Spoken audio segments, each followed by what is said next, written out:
మార్చి నెల 31వ తేదీన అనపర్తి మండలం లక్ష్మీనరసాపురంలో ఒక ఇంట్లో దొంగతనం కేసు జరిగి ఎఫ్ఐఆర్ నమోదు చేయడం జరిగిందండి అనపర్తి పోలీస్ స్టేషన్లో.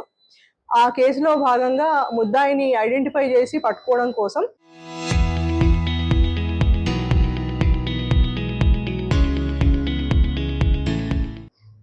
క్రైమ్ పోలీస్ స్టేషన్ రాజమండ్రి టీములు మరియు అనపర్తి పోలీస్ స్టేషన్ టీములు గ్రౌండ్లో తిరుగుతూ ఉండగా ఈ రోజు అనగా 6/4/2026 ఈ రోజు మధ్యాహ్నం 2 గంటలకి కొప్పవరం బ్రిడ్జ్ దగ్గర ముద్దాయి చిలపనశెట్టి సన్యాసిరావు, ఇతను గొంటువానిపాలెం గ్రామం, అడ్డతీగల మండలం, పోలవరం జిల్లా చెందిన వ్యక్తి.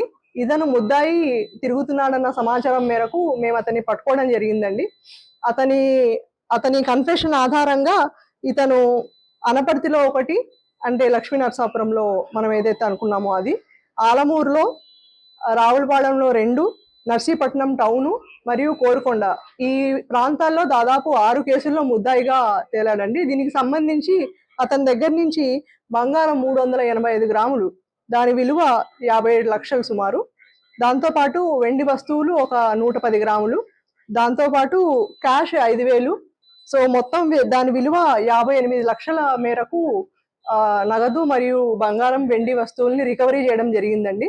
దీంట్లో ఈ సక్సెస్ఫుల్ ఆపరేషన్ చేయడంలో సిసిఎస్కి సంబంధించిన టీము ప్రసాద్ హెడ్ కానిస్టేబుల్ గారు, రమణ, సురేష్, విజయ్ వీరు, మరియు అనపర్తి పోలీస్ స్టేషన్కి సంబంధించిన తమ్మారావు, రాజేష్ వీరందరికీ గైడెన్స్ ఇస్తూ నడిపించిన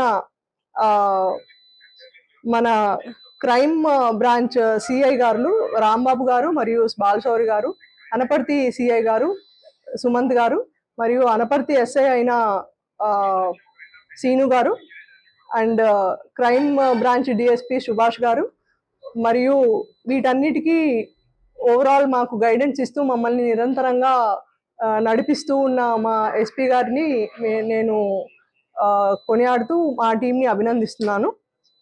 ఇంత తొందరగా ఈ రికవరీ కూడా చేయడం చాలా కష్టమండి. ఈ రికవరీ చాలా ఫాస్ట్గా చేశారు. అందుకు మా టీంని నేను అభినందిస్తున్నాను. Thank you.